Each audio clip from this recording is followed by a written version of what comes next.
Hi, I'm Case Lowe, co-host of the Open the Voice Gate podcast. The one question I'm constantly asked when it comes to Dragon Gate is, how do I get into the promotion? Well, stop asking and start listening to the Open the Voice Gate podcast, released every Wednesday on the Voices of Wrestling podcasting network. For exclusive news and show reviews, look no further than the leader in Dragon Gate coverage, Open the Voice Gate. Do you like wrestling trivia? Then check out the 5-Star Match Game, the Pro Wrestling Quiz Show. I'm Joe Gagney, and every episode, I grill 3 contestants with 5 rounds of power-packed wrestling trivia. We have over 30 evergreen episodes in the archives covering WWE, AEW, Japan, Mexico, and much, much, much, much more. Play along at home and check it out today. This podcast is a member of the Voices of Wrestling podcasting network. Visit voicesofwrestling.com to hear the rest of our great podcasts, as well as show reviews, columns, opinions, and updates across the world of wrestling.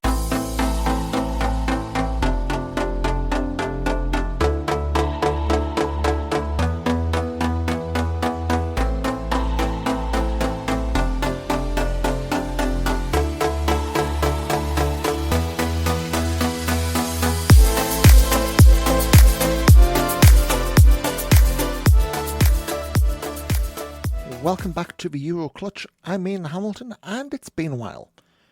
It's been about 3 months now since Forbidden Door weekend, and for my money, in the weeks, and let's be frank, months since then, the wrestling scene in London has become a bit of a mixed bag. My main talking point for this episode was going to be just how muted things have been amongst the quote-unquote big London promotions, but 2 of the 3 have announced some pretty big shows lately, and I guess, it would be unfair to, bury the lead, so let's start with that. Of course, we're talking about Rev Pro announcing that they're going to be running Wembley Arena the night before AEW's return to Wembley for All In 2026. And of course, it's not the first time we've had one of the big trendy promotions run Wembley Arena, at least in this millennium. Of course, Progress ran Hello Wembley there back in 2018. And yeah, we're going to be, 80 years, not to the day, but near enough by the time Rev Pro run there. And, you'd think, well, surely there's been a lot of churn in the scene. Very few names will be on the Rev Pro show that would have worked for the Progress show. And there's not that many. Of course, a lot of names moved up and moved out. But if you look at the Progress card from Wembley 2018, there's only a few names like Chuck Mambo, TK Cooper, Chris Ridgway, Michael Oku, David Francisco. And be frank, Chris Ridgway, he did the Blue Panther match of the anniversary weekend and hasn't been really seen on Rev Pro shows since. Mambo and Cooper, the Machine, there are somewhat regulars, part of the furniture in Rev Pro. Michael Oku, of course, the only thing that'd be a doubt about him being on this show is if he's been signed, and that's been a horse that's been beaten so dead it's come back to life and been killed again. And of course, David Francisco, who I don't want to say is like the bad penny of Rev Pro, but seems to be one of those names and face who's going to be around, at some part on the card. So you've got 4, 5, 6 names there who could be there. And you've got Trent Seven, who, just wrapped up a storyline in Rev Pro. Nina Samuels, of course, there's been question marks about her future. Connor Mills, grizzled young veteran. So a few names which various degrees all over the Rev Pro card. You'd think, in terms of gates, I think the tickets have been out on pre-sale for a while now. I believe the latest count we had was about 2,000 sold, which, bear in mind, Rev Pro's going for the full Wembley Arena setup. That's a hell of a first knock. Bear in mind, all we have is a venue and a date. There's no talent announcements, definitely no matches. I mean, that's a big bugbear for Rev Pro in 2025 is, my word, those match announcements. But, 2,000-ish sold so far.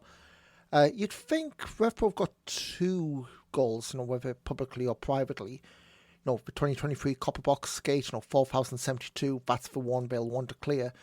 But the bigger one, perhaps, it's not too much further on from that. 4,750, which was what Progress announced at the 2018 show in Wembley. Hey, who knows, maybe Andy Quillen will get a shiny new plaque to go with that. Now, going back a little bit further before Progress, of course there was a promotion that ran a lot in Wembley Arena, relatively speaking. Of course, it wasn't a British promotion. Of course, we are talking about TNA Wrestling. In the news again lately for that AMC deal. But, back in the, late 2010s, they had a big run of shows at Wembley Arena back when TNA was hot over here. I'm not going to count WWE, their house show tours always, touch Wembley Arena. And to be fair, it's a apples and oranges comparison. TNA maybe not quite apples to apples. Well, definitely not apples to apples, but the newest thing. I'm going to go back to the last run TNA. 2016 they drew about 4,000 for Explosion one night only. Back when they were really flirting around with different formats. Ironically, flirting last year, they had Will Ospreay on their books for the brief there was before he went for New Japan route and whatever else happened there. 2015, we had 2 episodes of Impact taped at Wembley Arena. About 4,500 people turn up there. These are cage match estimations. That was the year where we had Kurt Angle winning the TNA title from Lashley back when he was happy to lose. And for those who remember, I was there, this was the year where we had the EC3 and Spud, that blood-soaked hair versus hair match, which, if you were part of the crowd at Wembley Arena that night, that was magic and, that burned into your skull. 2013-2014 cage match, don't have crowd estimates, so we'll hand away that.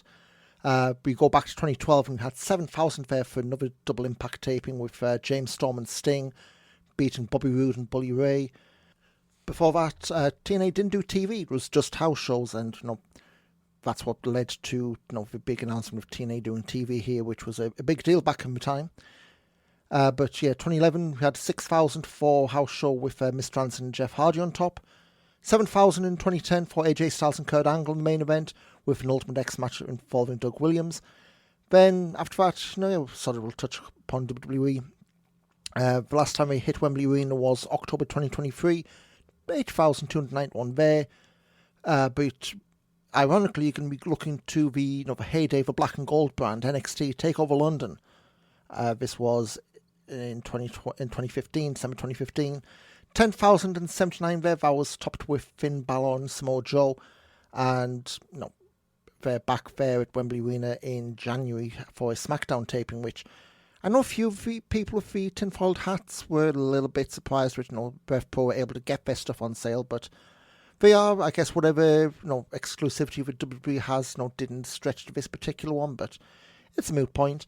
Rev Pro, they've already, staked their claim for the all-in shoulder shows in 2026. As it stands, Pro Wrestling Eve, likes to do their usual venue. Progress likes to do the usual venue. Riot Cabaret, they're running Friday 28th August for Clapham Grand, so their usual venue. But yeah, if you're speaking about Pro Wrestling Eve, they're not running a big show over All-In Weekend, but they are doing a big show, and it's at a venue not too far from where AEW ran this past year. This is a big story coming out of the London wrestling scene. This is Pro Wrestling Eve and Wrestle Queendom 8. This is coming up on March 8, 2026. At the Indigo at the O2. Now, it's a big deal because, it's a big venue. I believe the first time we've had wrestling at the Indigo. For those who are not too familiar with the setup, it's part of the O2 complex. So the old Millennium Dome, got turned into the O2. You got the O2 Arena, which is the arena inside that, but there's a big shopping restaurant complex within there. The Indigo is like a small music venue within, so Indigo at the O2, but expect to see some people shorthandly say it's the O2, unless we're copying and pasting from press releases and what have you.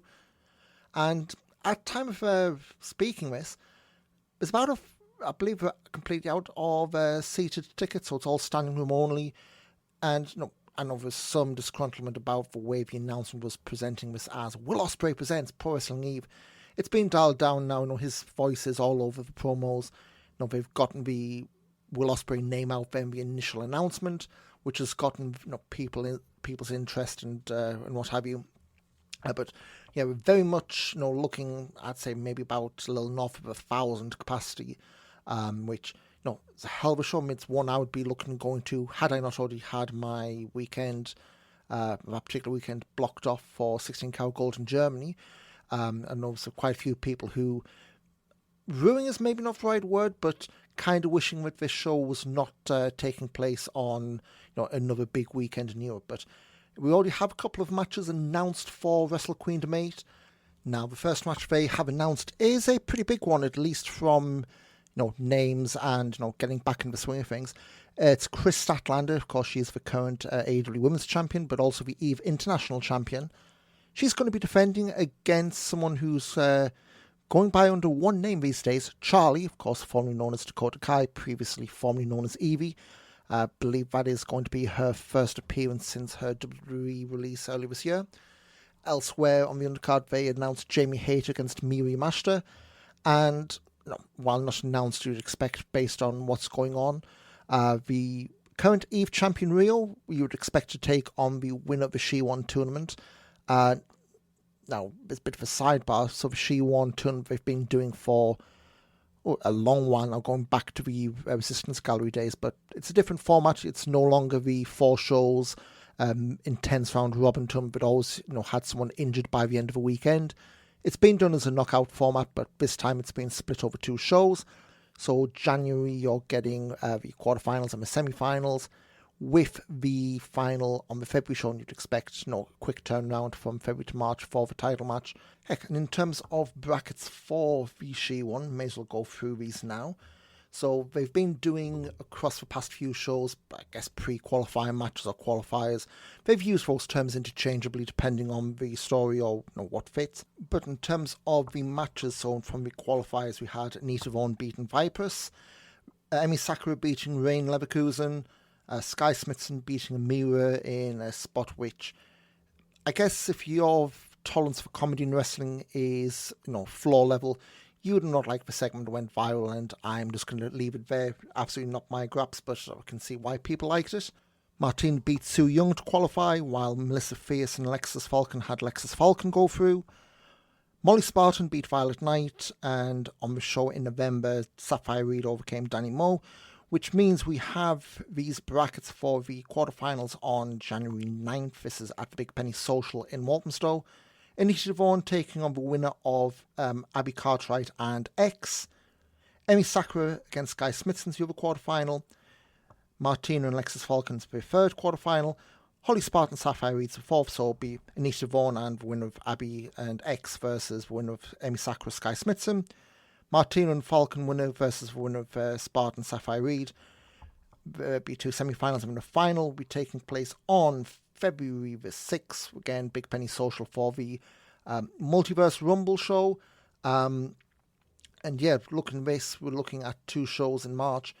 March 6th, again, Big Penny, then March 8th, 2 days later at the Indigo VO2. So very much a packed lineup for EVE going into 2026.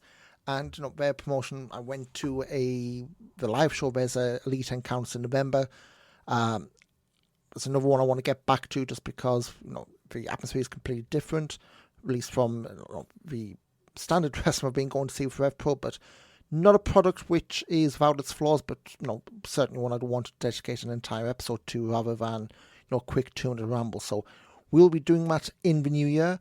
Like say, the fact that you've got the She-Won over 2 shows, then your big show at the Indigo. It's a lot of big headline events in a short space of time, which could backfire, I suppose. Especially in this market and this economy.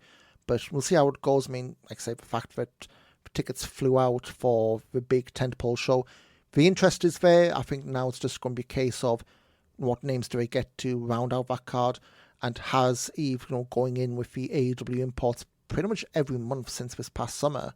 Whether that's going to hit a point of burnout. But again, that's something you can dive into at a later point. But what I want to go back to is the general feeling of malaise across the promotions in London. So I'm going to throw names out here.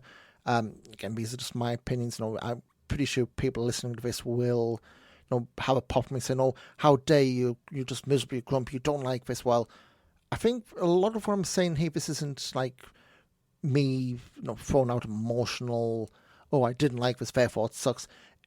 What I'm showing, what I'm bringing forward is just what I'm seeing and how, from a, taking a step back, not being, not in the middle of a forest kind of view, is just how this kind of looks from the outside. So, I know this year there's a general feeling that Progress were starting to get back into their groove, so to speak.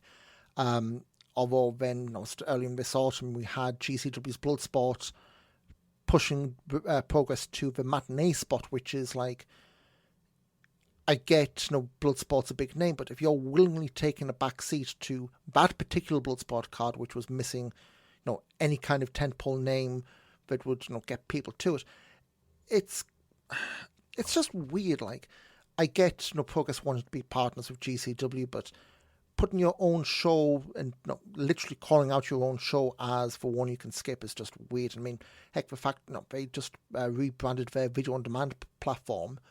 There was always Demand Progress, then Demand Progress Plus with, I guess, the unfortunate acronym there. Now it's part of something called Hooked on Wrestling TV, and it's like, that says a lot, without actually saying it, about what you perceive your brand to be valued at when your own promotion doesn't even have its own streaming platform. Like, back in the day, Progress was on Demand Progress. Okay, now it's on Triller TV if you want to watch live stuff, but that's by the by.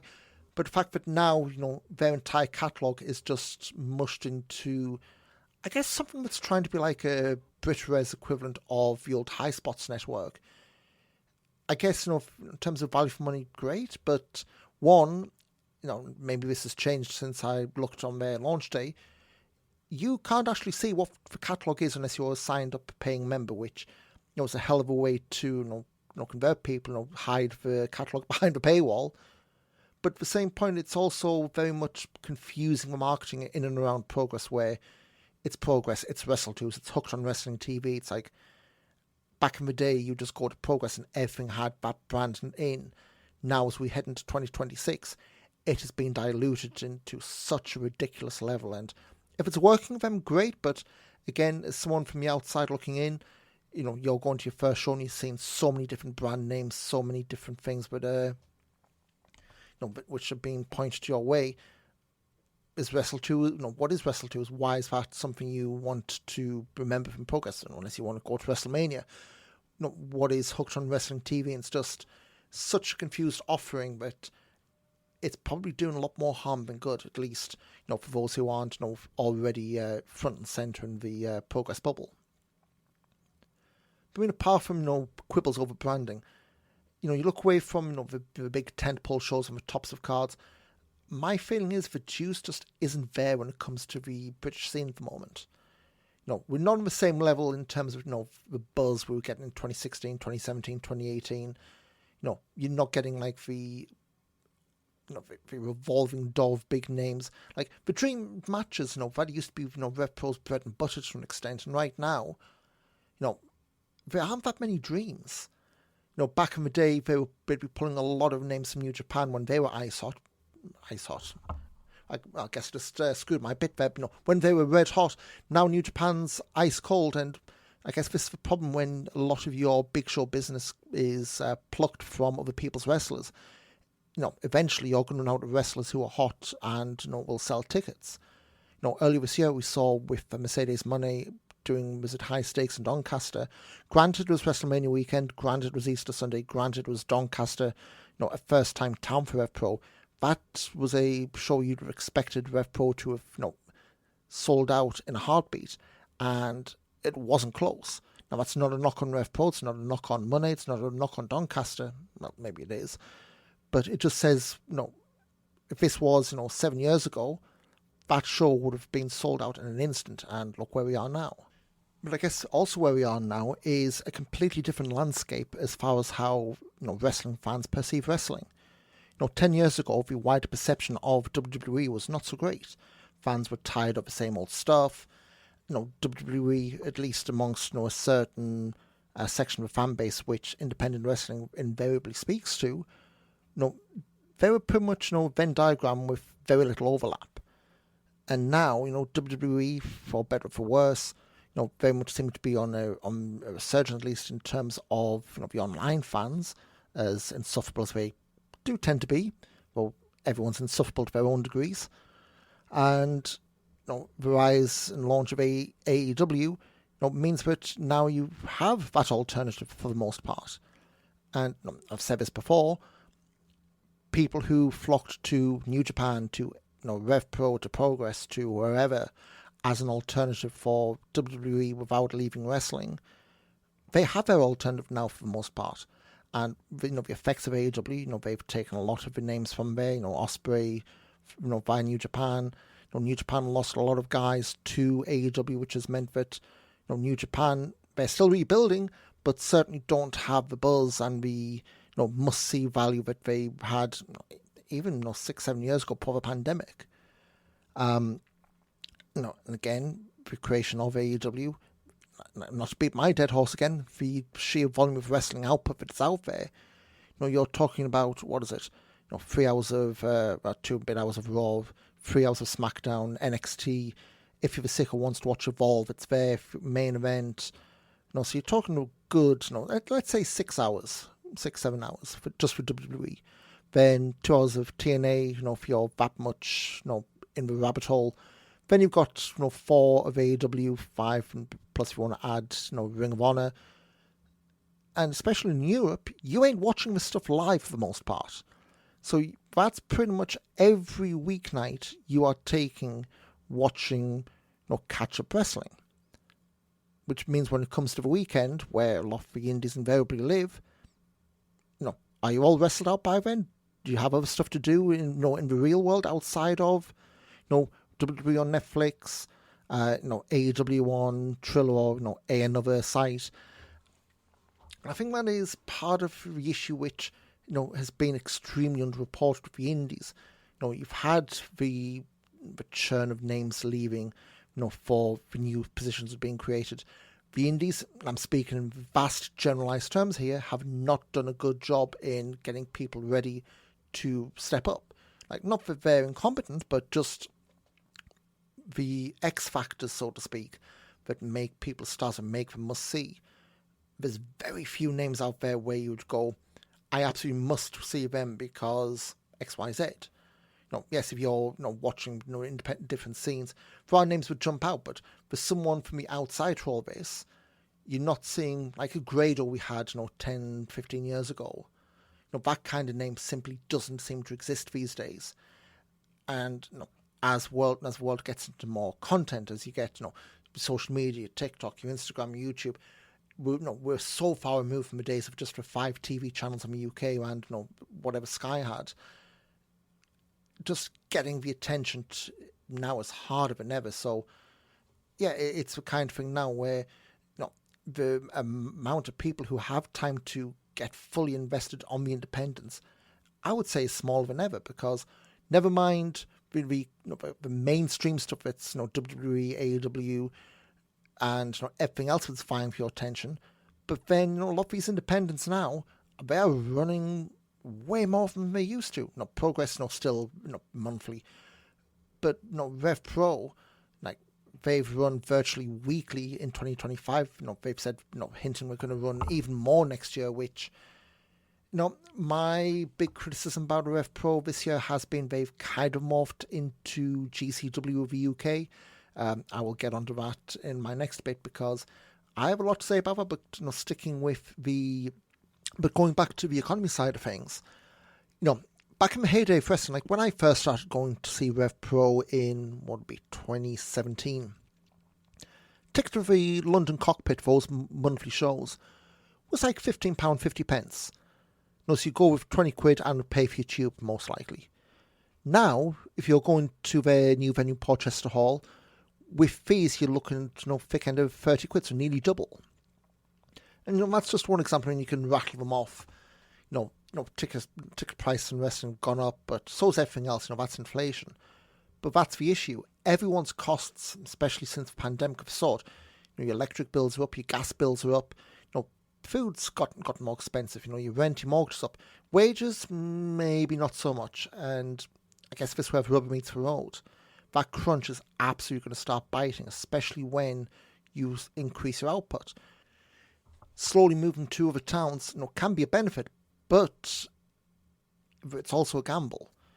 Running 12 shows a year in London, great. You're running 6 in Sheffield, 6 in 6 in Coventry next year. Southampton are likely to get the same half dozen. Then you look in towns like Stevenage, where they've dropped from 3 to 2. The international dates, and boy, that's something which could be problematic. Now if you're going to be one of those sickos, and thankfully there aren't that many, but back in the day, plenty of them existed. One of those sickos who travel to every single Rev Pro show across the country, it's getting unaffordable. And the issue you're going to have now is their on-demand platform is about, £8 a month?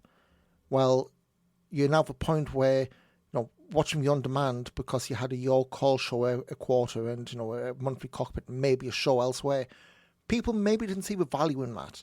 Nowadays, or when Rev Pro's running virtually every weekend, that £8 a month, it's, I don't say it's nothing, relatively compared to the price of a ticket, it's nothing, but that's where the big risk hits, is if your product slips from being, I need to see this in person, and then the extra cost of the travel, drinks, etc., versus, you know what, I'm interested, I'll happily pay the £8 for this month because there's big show X happening here, but I don't think it's worth going in person.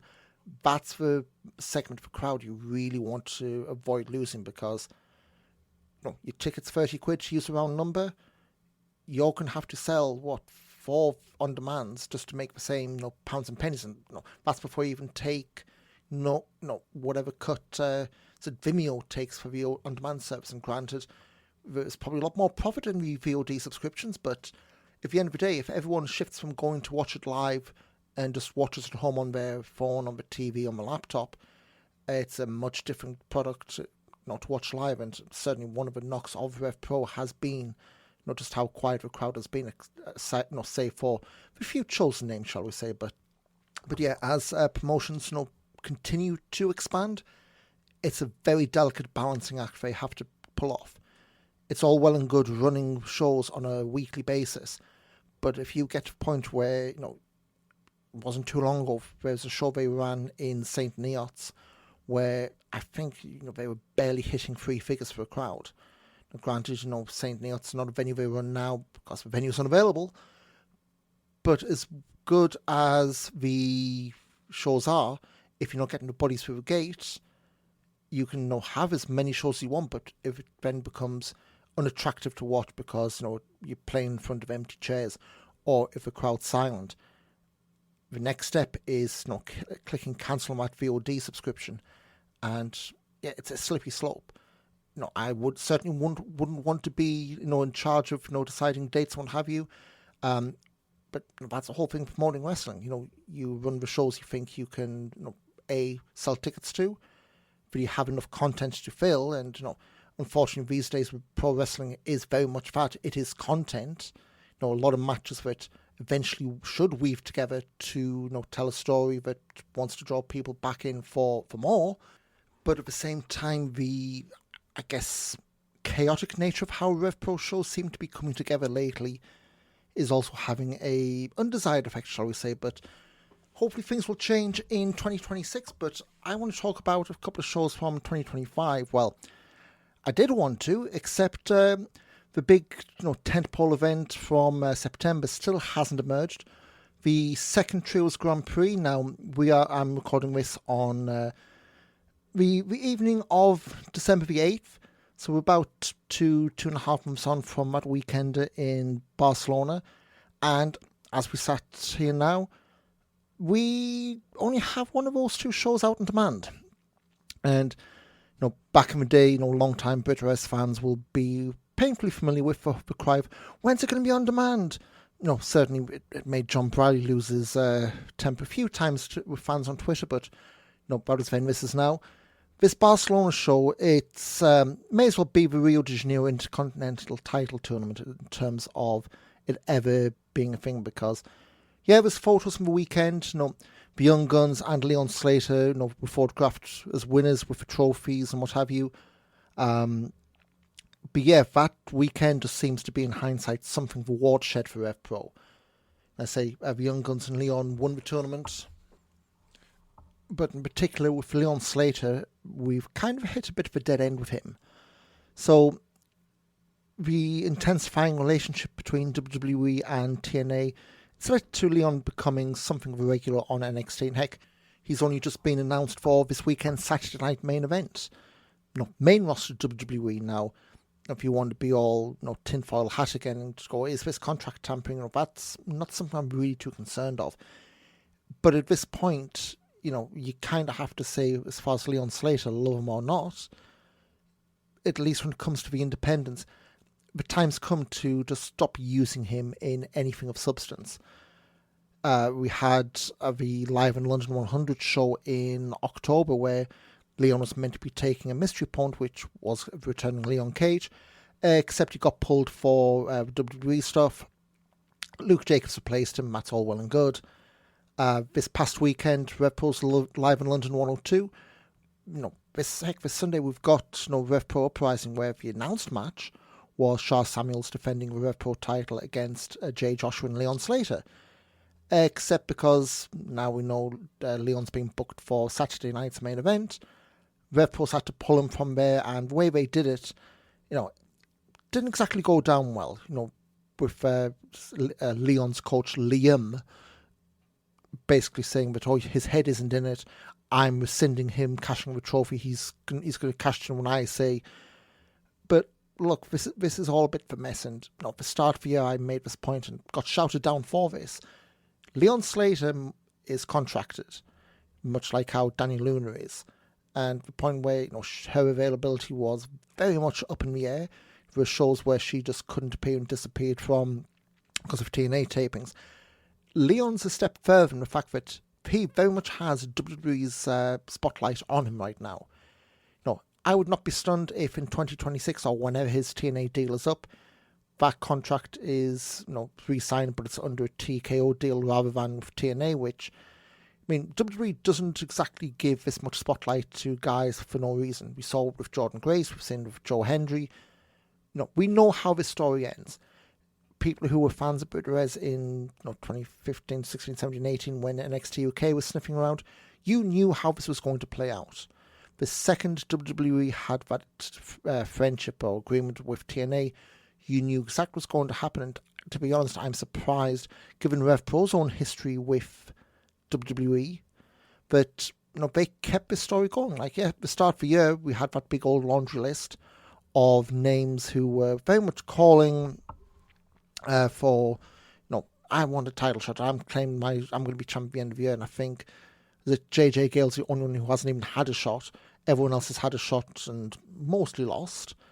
And yes, where we are now, we've got Rev Pro having to deal with the fallout from Leon Slater suddenly being unavailable again.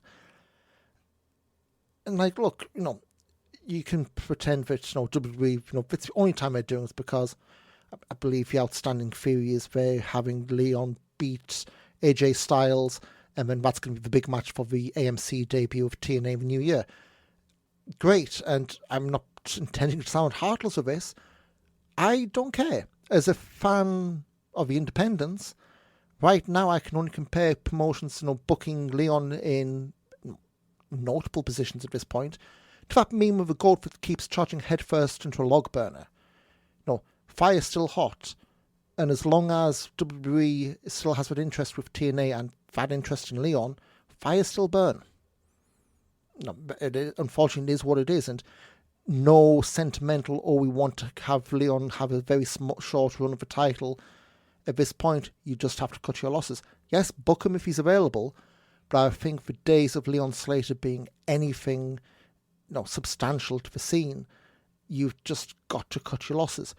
Enjoy it if you can book him, but you just cannot plan around him. Heck, there's been guys who no-showed plenty of shows for, granted, other reasons, but were not brought back.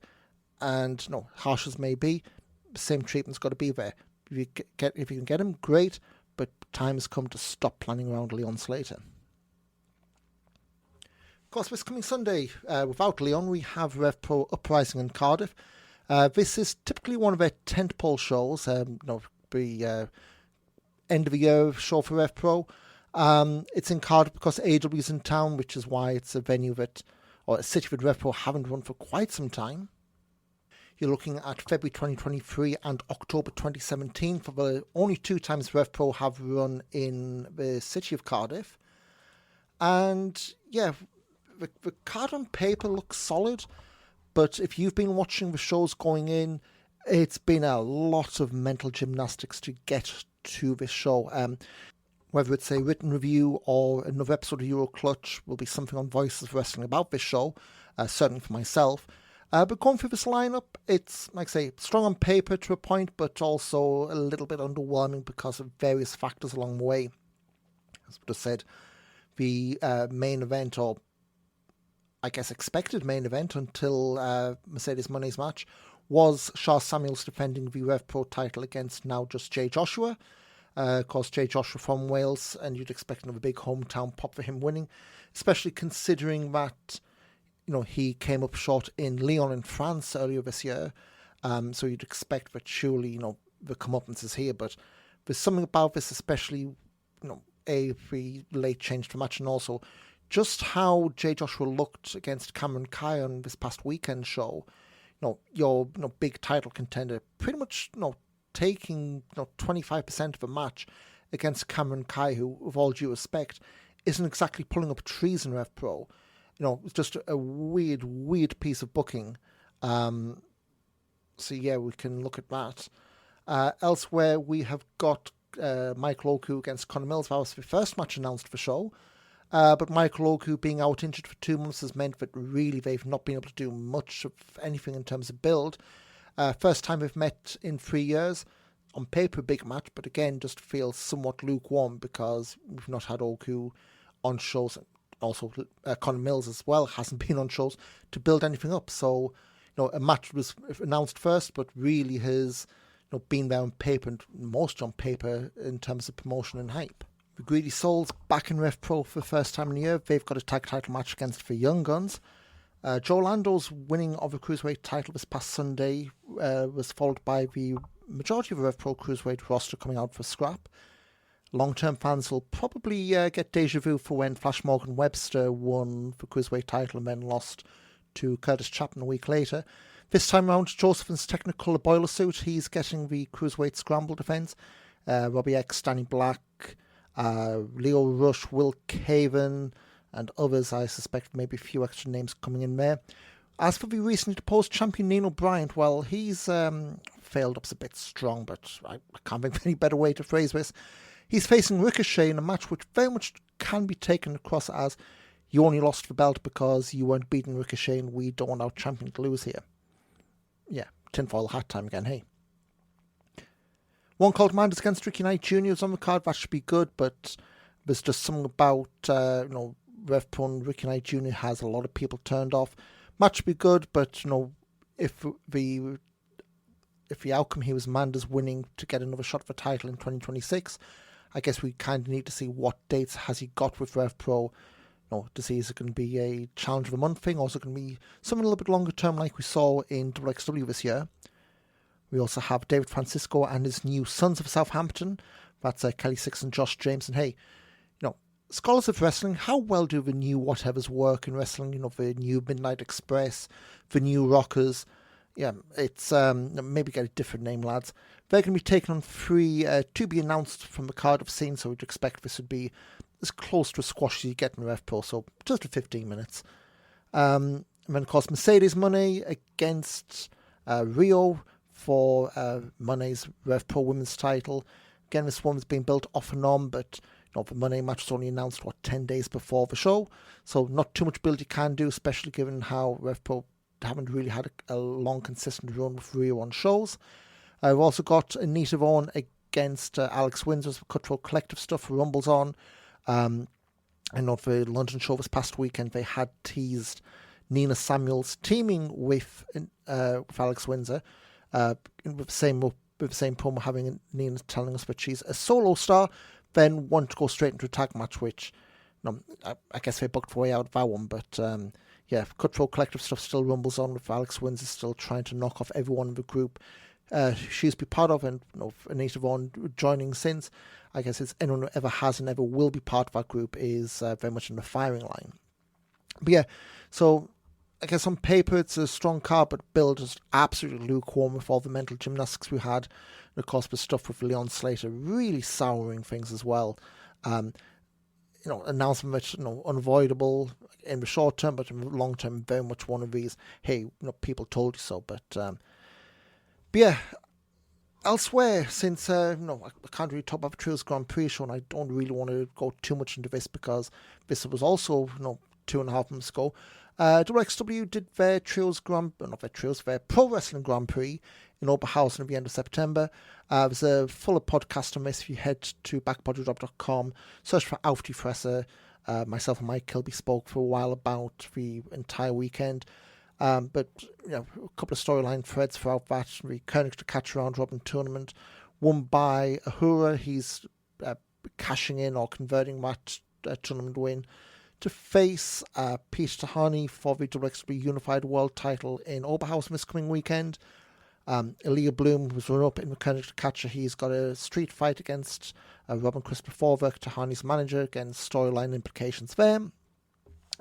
The World Tag Team Tournament, of course, was won by the Greedy Souls.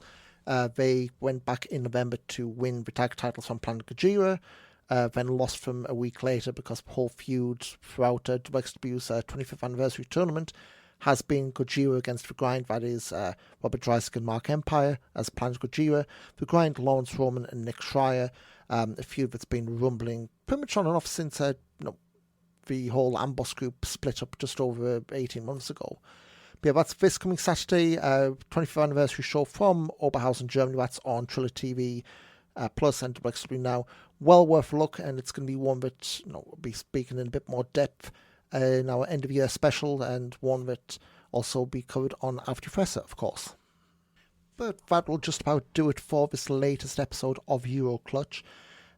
It's been a while, like I say. Real life stuff's very much taken up a lot of my time lately, and this past Sunday was probably the last Brit show I'll be going to for a long while. As I mentioned earlier, been going to Rev Pro mostly on and off since 2017.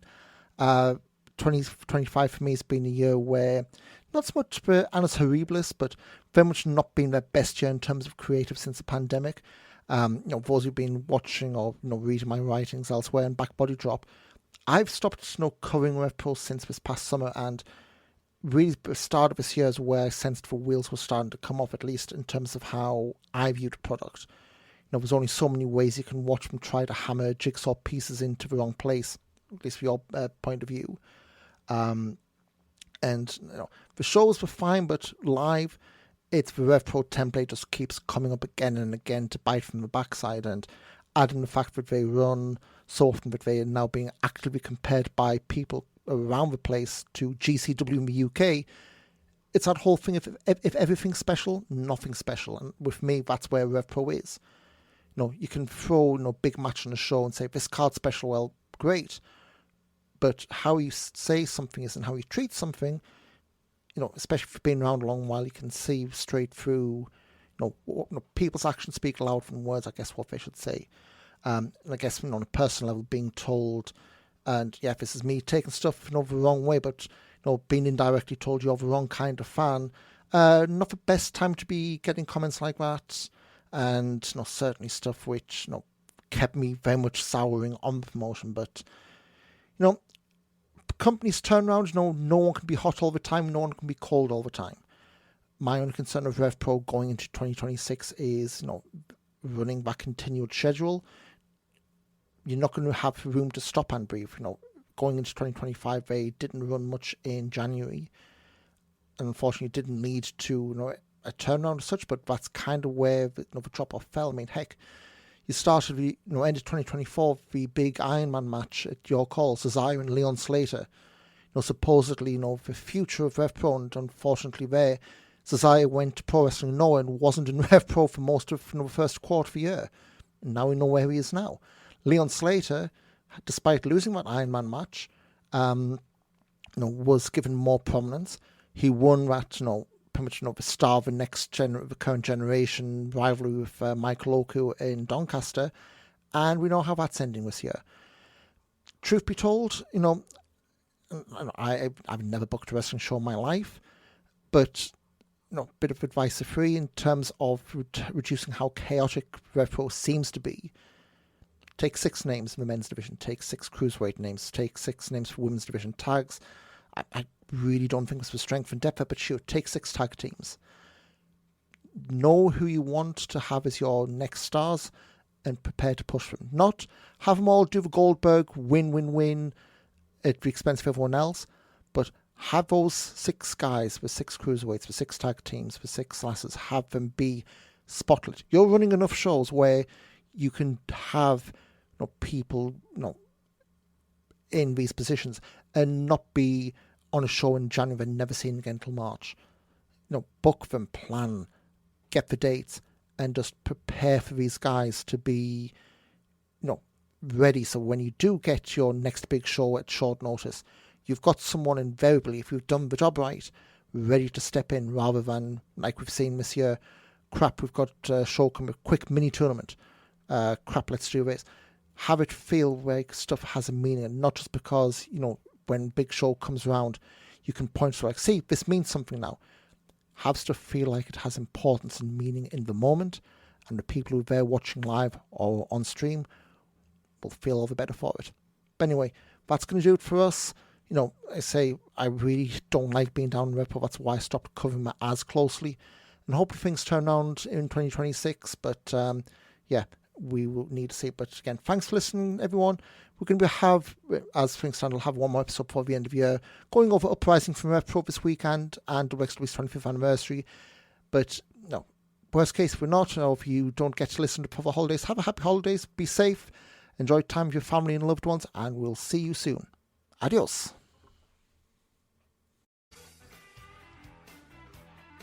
Hello, Voices of Wrestling listener. Dave Ryan here. Have you ever wondered to yourself how many hidden gems are hidden away inside the last years of World Championship Wrestling? Have you ever asked yourself how many tenuous gags can be made about the name Mike Enos? And have you ever thought about what it sounds like for 2 Irishmen to interpret a very chaotic company through its B show? The answers to all this and more are just a click away. Check out Days of Thunder every second Thursday on the Voices of Wrestling podcast network.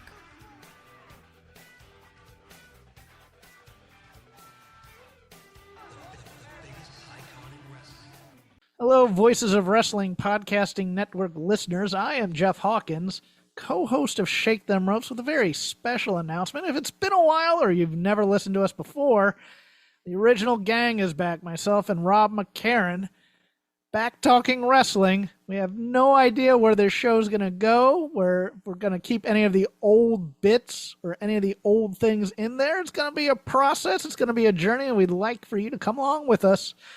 Only on Shake Them Ropes on the Voices of Wrestling Podcasting Network.